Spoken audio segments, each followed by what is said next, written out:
con intuición? ¿Eso existe? ¿No existe? A lo mejor se sale del temario. Relacionarlo con intuición, o sea, son cosas diferentes, no tiene nada que ver. La intuición no es una característica de personalidad, la impulsividad sí. La impulsividad va en contra del autocontrol, ¿no? El autocontrol, que es buenísimo, el controlarte a ti mismo sin que nadie venga de fuera a decirte lo que tienes que hacer o no, sino tú controlarte a ti mismo, va en contra de lo de la impulsividad. Puede ser muy intuitivo, pero la cuestión es que seas... Yo puedo ser muy intuitivo, por poner ejemplos para diferenciar una cosa de la otra, puedo ser muy intuitivo, pero cuando tengo un problema contigo, pues en vez de pensar hasta 10, pues no pienso hasta 10 y voy y te doy un guantazo, o tú a mí, ¿no? Puedo ser muy intuitivo, pero a la vez ser muy impulsivo. No soy reflexivo, no pienso esto que se dice... Antes de actuar piensa hasta 10, ¿no? Las personas que son impulsivas no piensan hasta 10. Actúan primero y después ya ven las consecuencias. ¿Qué parte de asistencia? ¿Eh? La hojita de asistencia. ¿No le ha bajado yo? Sí. Ah, vale. Ah, perdón. Ah, sí. Voy a pasarla porque... Perdón.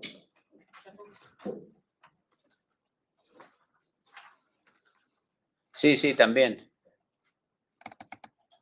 Casi siempre va junto.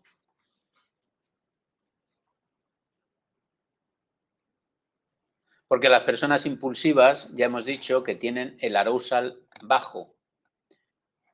Alta impulsividad, poco arousal. Por lo tanto, hay que elevarle esa activación fisiológica, hay que elevársela.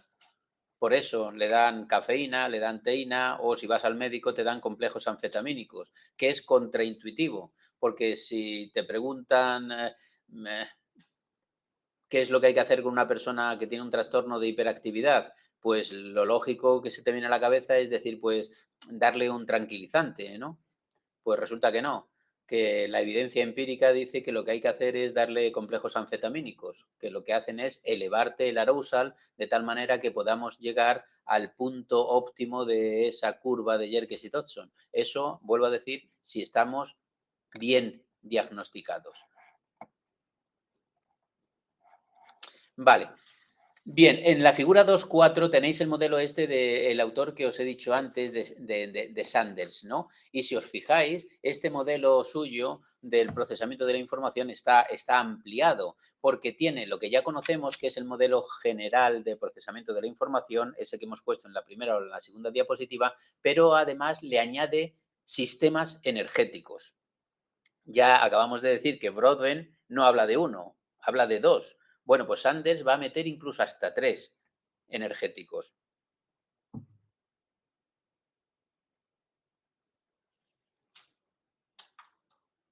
Que por cierto, no sé si habré llegado ya en emoción, pero en emoción también se habla en cierta forma de esto, ¿no? De los recursos únicos o los recursos múltiples. Las diferentes fracciones del arousal. No sé si habré llegado a Eysenck o no. Eysenck es un estudio de la personalidad que dice que la personalidad se define en 3 rasgos generales. La extraversión, el neuroticismo y la psicopatía. Todos, de alguna forma, somos más o menos extravertidos o introvertidos, somos más o menos neuróticos o estables emocionalmente y somos más o menos psicópatas. ¿De acuerdo? Psicópatas los hay muy poquitos, neuróticos somos la mayoría. Y él defiende que hay 3 sistemas de arousal diferentes. Uno que explicaría la extraversión, otro que explicaría el neuroticismo y otro que explicaría la psicopatía. No un sistema de... Esos son los modelos multidimensionales. En emoción, si no habéis llegado, ya llegaréis. Bueno.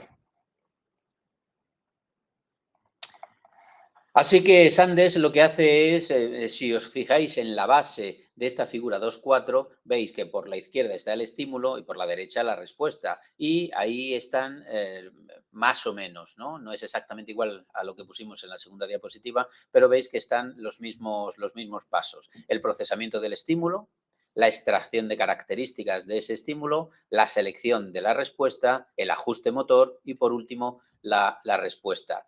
Si lo queréis con la nomenclatura que hemos utilizado en la primera o segunda diapositiva, la percepción e identificación del estímulo estarían en el procesamiento del estímulo y la extracción de características, la toma de decisiones o selección de la respuesta estaría en lo que aquí llaman selección de la respuesta y la programación y ejecución de la respuesta pues estaría en lo que Sanders aquí llama ajuste motor.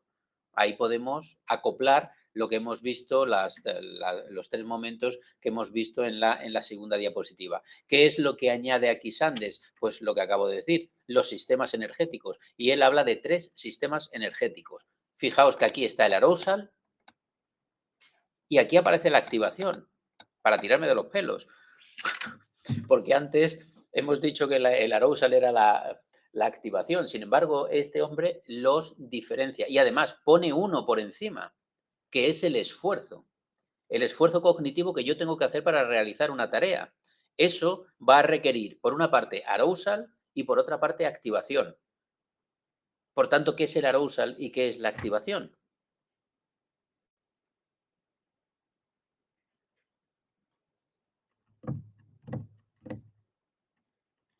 Pues según este señor, el arousal es una activación general del organismo. Poneros en situación. El corredor de 100 metros que está esperando oír el disparo para salir.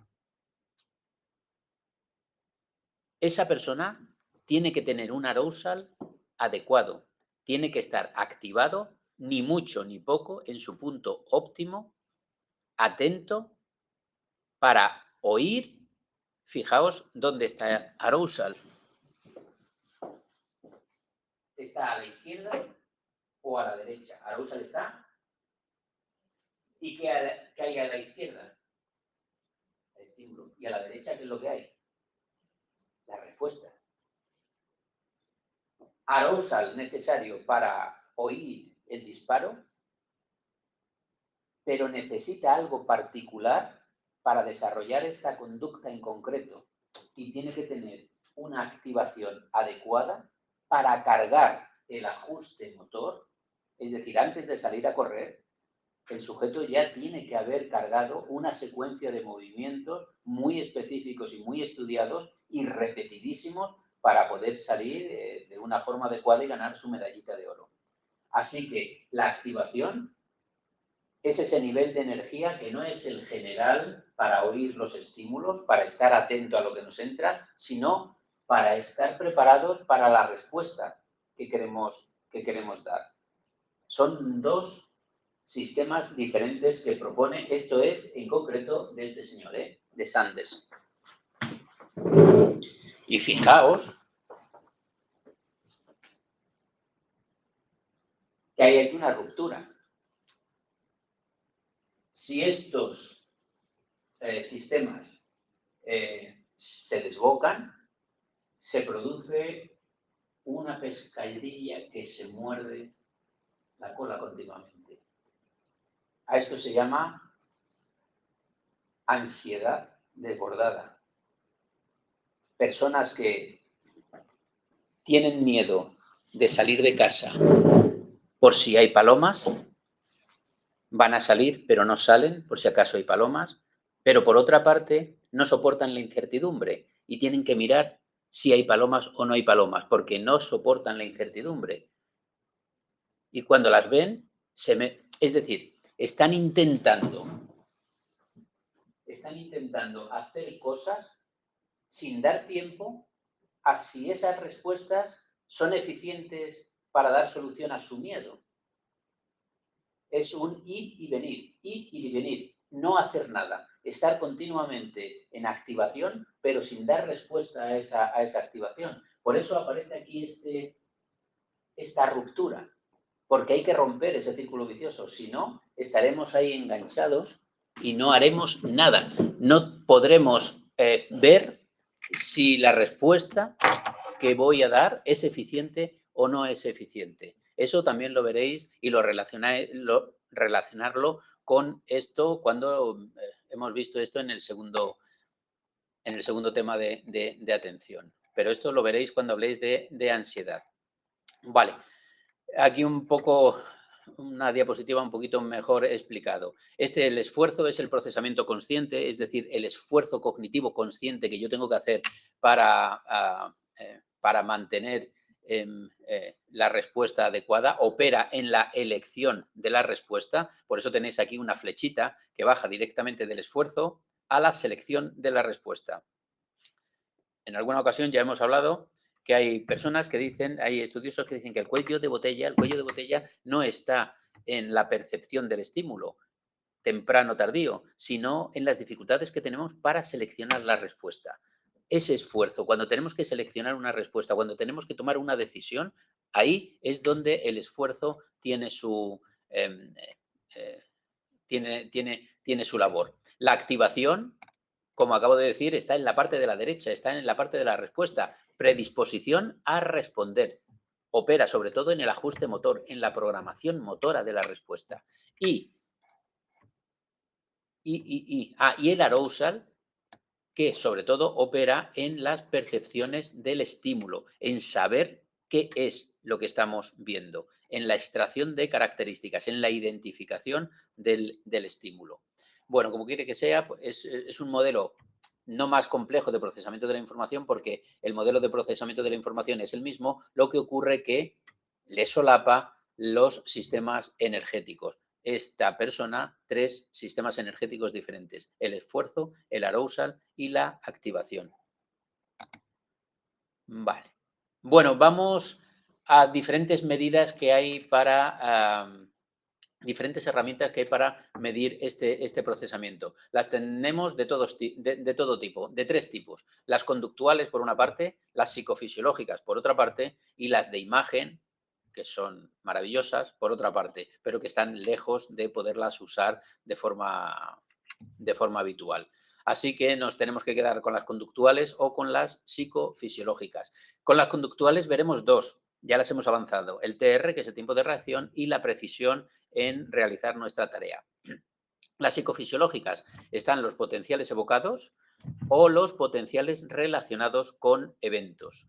Y por último, las pruebas de imagen, que es la magnetoencefalografía, la tomografía por emisión de positrones, la resonancia magnética funcional o la estimulación magnética transcraneal u otras que hay, pero creo que en el manual no hacen referencia a otras. Vamos con el tiempo de reacción. Vale. El tiempo de reacción es la duración del procesamiento de la información, desde que percibimos el estímulo hasta que emitimos la respuesta. Eso es lo que se llama el tiempo de reacción. También lo veréis en otros, con otra nomenclatura, que es la latencia. Latencia. Lo que tardo en responder desde que percibo el estímulo. Tiempo que transcurre desde la presentación del estímulo hasta la emisión de la respuesta. Hay preguntas por ahí. ¿Y si la respuesta es... Da igual que la respuesta sea correcta como incorrecta? Es hasta que tú emites la respuesta. Es lo de menos que sea correcta o incorrecta. Y suelen ser tareas de todo o nada, es decir, emito la respuesta o no la emito, pero también de presión o el tiempo que se tarda en iniciar un movimiento. Es decir, hay muchas maneras, muchas tareas para medir el tiempo de reacción. Y hay variables influyentes, que es la predisposición a responder.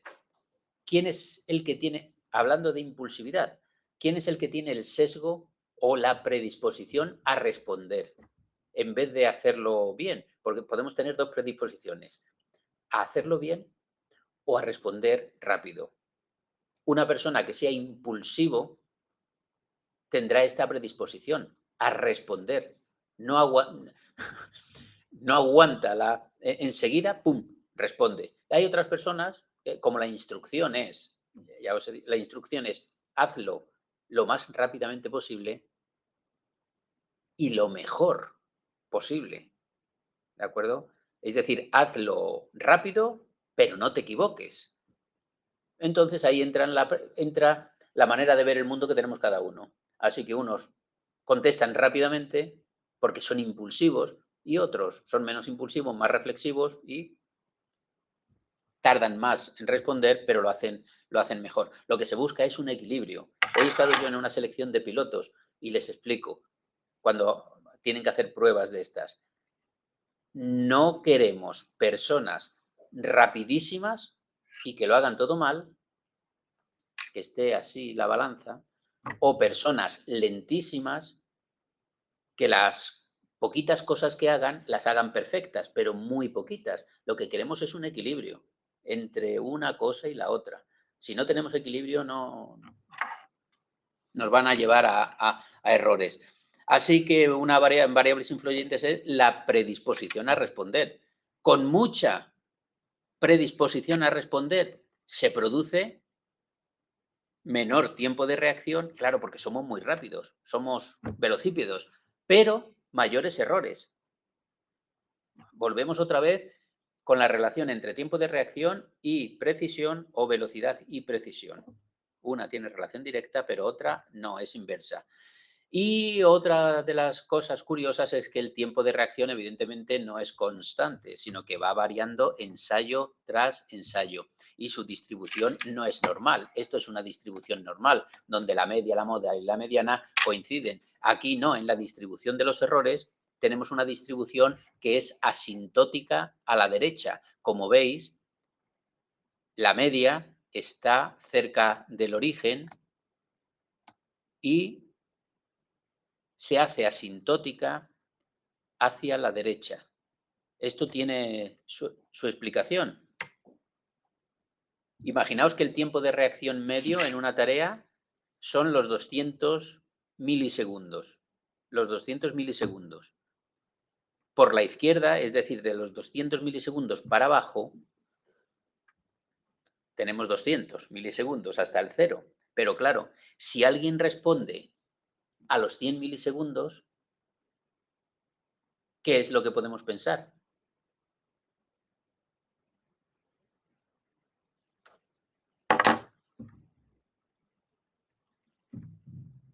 Que tiene una fuerte predisposición hacia la respuesta, porque con 100 si tú respondes a los 100 milisegundos, no sabes ni lo que has visto.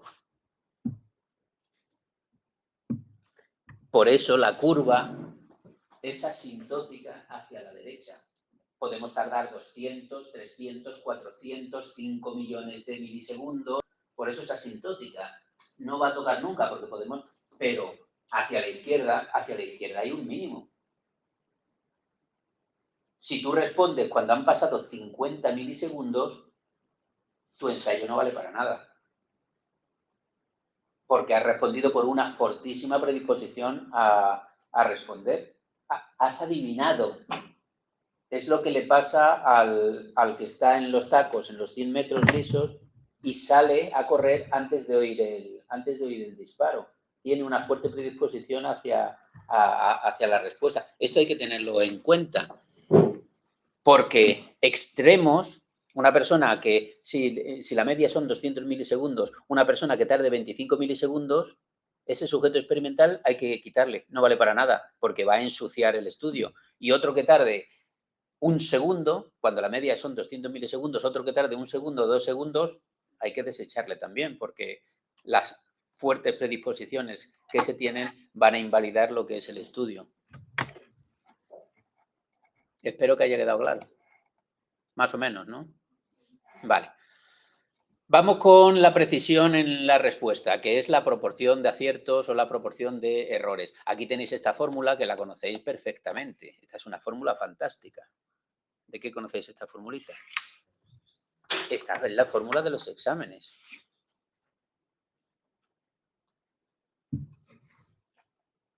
El n este, ¿veis el n pequeñito? El n es fantástico. El n es el número de alternativas. El número de alternativas de cada respuesta. No el número de respuestas, sino el número de alternativas en cada pregunta. Perdón, el número de alternativas en cada pregunta. De tal manera que en el examen de psicología de la motivación tenéis 2 alternativas. Con 2 alternativas La probabilidad de cometer un error es que acertéis la pregunta sin saber de lo que os están preguntando. Ese es el error. Claro, esa probabilidad, ¿cómo es?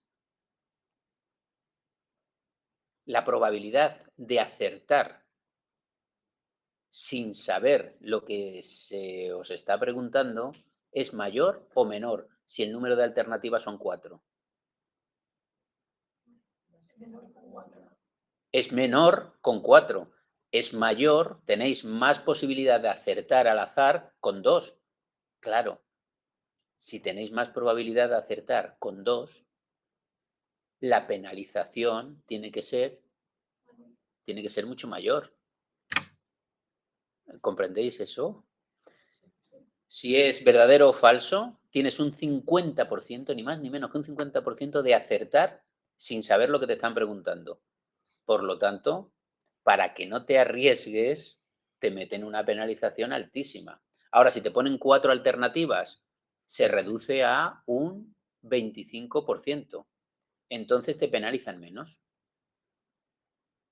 Ese es la famosa que tiene que ver con esto que vamos a hablar. Cuantos más estímulos, menos posibilidad de acertar por azar. Por lo tanto, la penalización es menor. El error depende del número de alternativas de respuestas para elegir. ¿Qué cogemos? ¿Tiempo de reacción o precisión? O ambas. Ya he dicho que la instrucción es ambas. Rápido y bien. O lo más rápido y lo mejor que puedas. Tenemos y lo que buscamos es un equilibrio entre velocidad y precisión. Fijaos que aquí ya hemos cambiado. Aquí ya no es TR, aquí habla de velocidad. Velocidad y tiempo de reacción es lo mismo, pero están inversamente relacionados. Mayor tiempo de reacción, lento. Poquito tiempo de reacción, rápido. Y hay una relación negativa entre velocidad y precisión. El equilibrio es cuando tiempos de reacción rápidos producen errores altos y viceversa. Cuidado, a ver si os van a preguntar cuándo se produce un equilibrio entre la relación entre velocidad y precisión. Dice, bueno, equilibrio es cuando lo haces rápido y bien. O mal, no. Eso sí. O sea, el equilibrio es cuando tiempos de reacciones rápidos, es decir, cuando velocidades altas producen errores altos y velocidades bajas producen errores bajos. Ese es el equilibrio que se busca. Claro, si buscamos ese equilibrio, cuando este equilibrio se da, no es fácil concluir que el resultado del experimento es debido a la manipulación de la variable independiente y no a que el sujeto experimental haya adoptado una forma u otra de responder. A pesar, y lo pongo aquí, a pesar de que la instrucción es responda lo más rápido, pero lo mejor que pueda. Esta es la curva que se produce cuando queremos relacionar la precisión con el tiempo de reacción en milisegundos. Vamos, estos son tiempos de reacción y precisión, que son las medidas conductuales. Y ahora vamos a las medidas psicofisiológicas, a los famosos potenciales evocados o los ERP, potenciales por la estimulación de un órgano sensorial versus los potenciales relacionados con eventos. Los potenciales evocados es que te estimulan un órgano sensorial y vemos qué es lo que ocurre en tu cerebro, y los potenciales relacionados con eventos es cuando estás haciendo algo y vemos cómo te funciona el cerebro. Los ERP permiten estudiar los últimos elementos del procesamiento, es decir, la interpretación, cuando interpretamos ya el estímulo. Sin embargo, los potenciales evocados no te permiten el procesamiento de las últimas partes del procesamiento. La última parte del procesamiento es cuando tú ya sabes qué es el estímulo que estás viendo. Y las primeras partes del procesamiento es cuando tu órgano sensorial ha sido estimulado, pero tú no sabes qué es lo que estás viendo, si estamos hablando del ojo.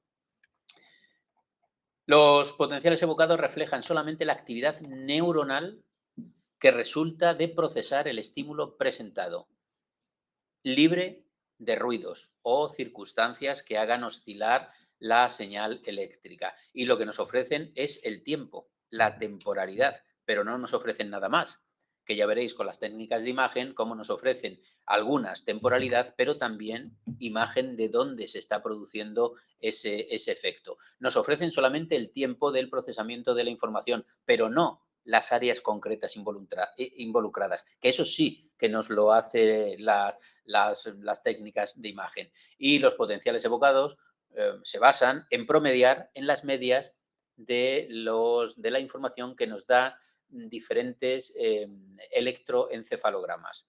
Por lo tanto, te tienen que colocar en la cabeza un montón de electrodos y el promedio de varios electroencefalogramas es a lo que llamamos potenciales evocados. Estos potenciales evocados se designan por su polaridad positiva o negativa, P o N, seguido de un numerito. Ese numerito puede ser en cientos o en unidades. El P1 y el N1 quiere decir polaridad positiva o negativa a los 100 milisegundos. Si es el P2, 200 milisegundos. Y es el P3, 300 milisegundos. Y ya tenemos una señal que va a ser significativa, que va a ser la de 300 milisegundos. A los 300 milisegundos es cuando nosotros hemos categorizado el estímulo, cuando nosotros sabemos que lo que estamos viendo es una manzana y decimos, esto es una manzana. Eso se produce a los 300 milisegundos. Y después hay a los 80 milisegundos, a los 70 milisegundos, que eso solamente nos vale para saber si se nos ha presentado el estímulo por la izquierda o por la derecha, características aisladas de los estímulos. Pero cuando sabemos qué estímulo es, que es una manzana, que es eso ocurre entre los 300 y los 500 milisegundos. Fijaos que estamos hablando de milisegundos. 300 milisegundos, 500 milisegundos es la mitad de un segundo.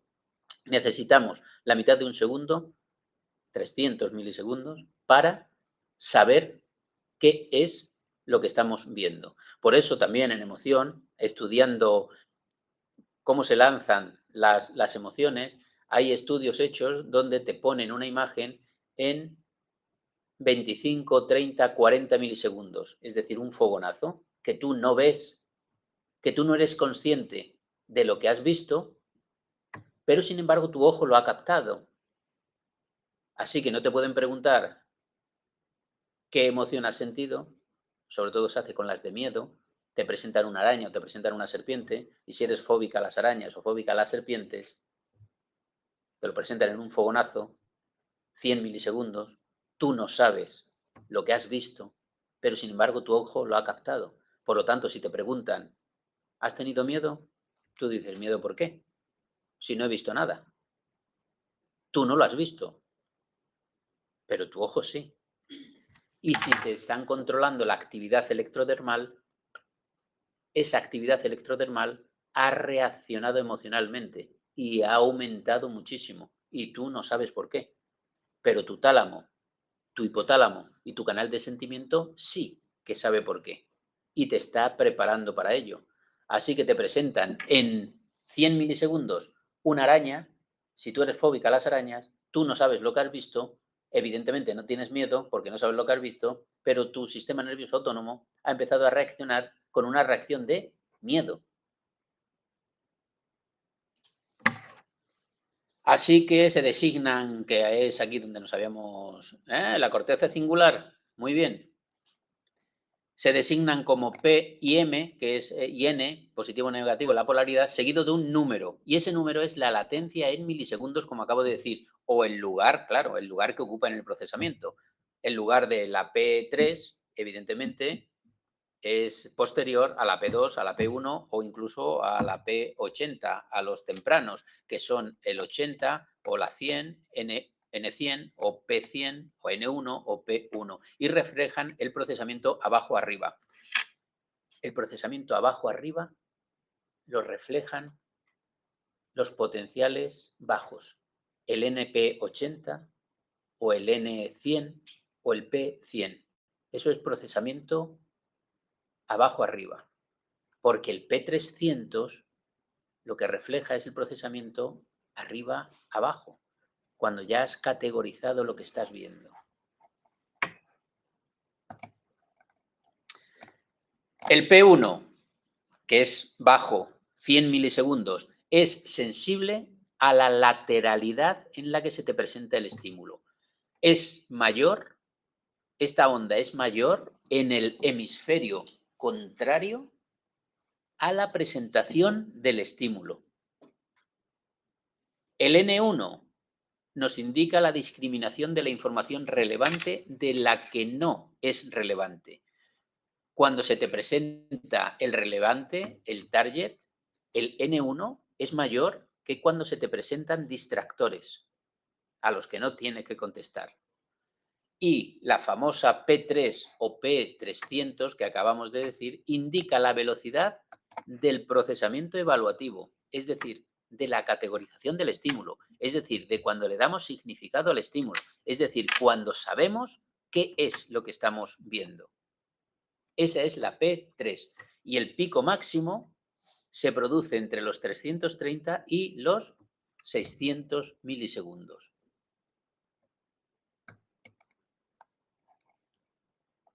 Bueno, aquí está. Esto es una tarea oddball que tienes que detectar el que no es igual. Hay unos que son iguales, círculo, círculo, círculo, círculo, círculo, y de repente aparece un cuadrado, o todos cuadraditos y de repente aparece un círculo.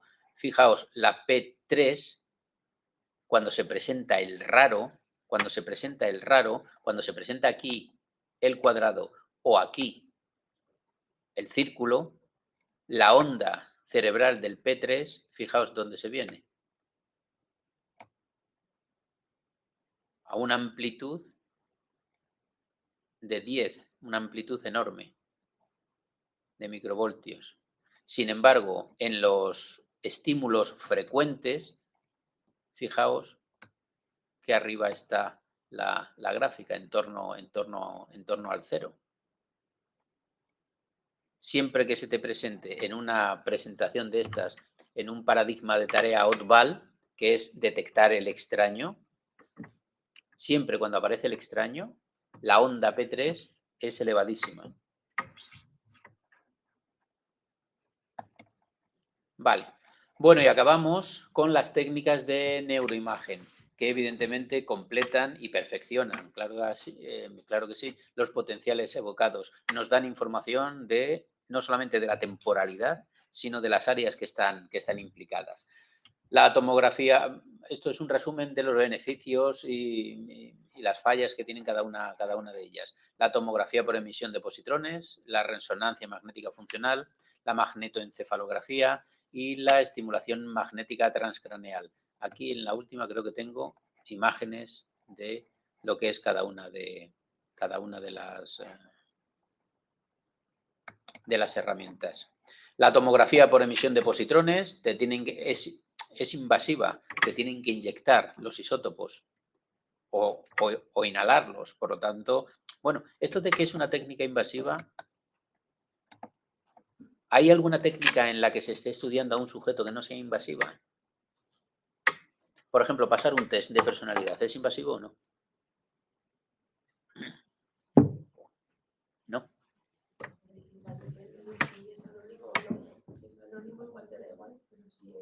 No, no es anónimo a ti. Un test de personalidad. Toma, haz un test de personalidad. Contesta este test de personalidad. ¿Eso es invasivo o no es invasivo? Físicamente no, pero a lo mejor psicológicamente sí. Aquí, en esto de las técnicas de neuroimagen, hay unas invasivas y otras no invasivas, pero se refieren a invasión física. Pero, ¿perdón? A radiación. Bueno, sí, también, la radiación. Todas esas son técnicas invasivas, pero el pasarte un cuestionario de personalidad, un test de personalidad, eso es invasivo. Muy invasivo. De tal manera que cuando tú contestas a ese test de personalidad, no eres tú la que estás contestando al test de personalidad. Es otra persona. Cuando te preguntan, ¿te llevas mal con tu padre? Dices, voy a poner que no, porque si no, este señor va a pensar que Es una técnica invasiva, estamos invadiendo. Tú, claro, no te estamos haciendo daño, pero es invasivo. Siempre que una persona está siendo observada, sea con estas técnicas o sea un psicólogo así puesto observándote y preguntándote cosas, eso es invasivo. De tal manera que la persona que está siendo evaluada deja de ser esa persona.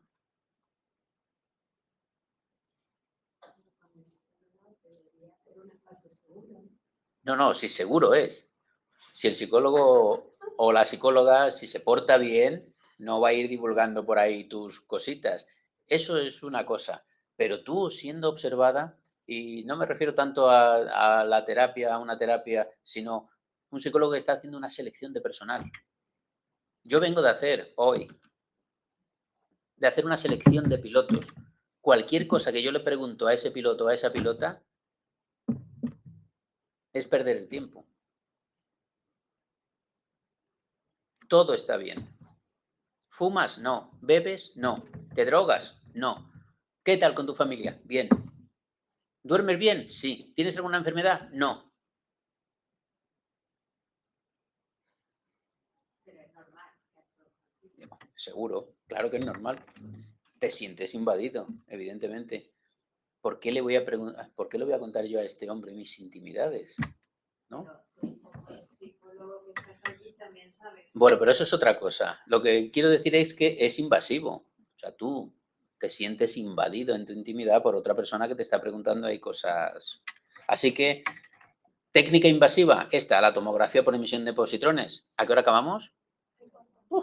Es porque te inyectan isótopos o lo tienes que inhalar y tiene muy mala resolución espacial. La magnética funcional lo que mide es el oxígeno en el flujo sanguíneo y es una técnica no invasiva de estas que no te hacen daño, como decimos físicamente. Pero tienes que estar más tiempo metido en el escáner. Invasivo. No me hacen daño, pero tengo que estar ahí metido en el escáner más tiempo. Y tiene una buena resolución espacial, no como la tomografía, pero no tiene una resolución temporal. La magnetoencefalografía, que tiene que ver con el campo magnético de las dendritas de nuestras neuronas, esta tiene una buena resolución temporal, pero no espacial, es decir, cada una tiene sus cosas. Y la magnética transcraneal, que es esta, que te ponen ahí un imán, implementa descargas de imán, descargas electromagnéticas en una zona concreta del cráneo. Como quiera que sea, son aparatitos, ya digo, que los hacen los ingenieros maravillosos y que facilitan el estudio y facilitan la vida de una manera increíble, ¿no? Vale.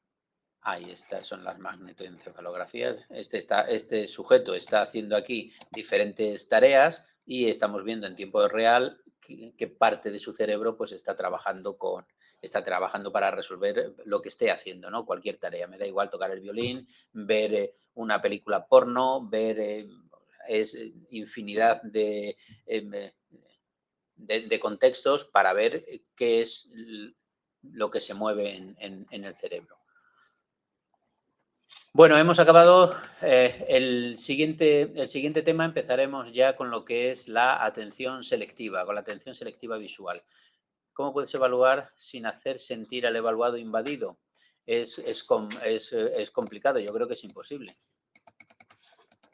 Por mucha empatía y por mucho buen tacto que tengas, pero es imposible que en alguna medida se sienta invadido.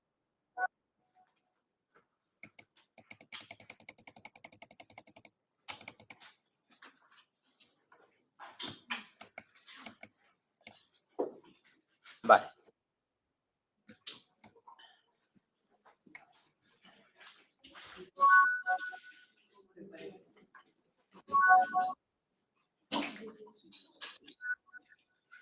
Otro día más brutal. Siento que haya sido brutal. El próximo día lo intentaremos hacer mejor. Perdón, es un positivo. Yo creo que también es perdón. Es la percepción, es la película que me monto.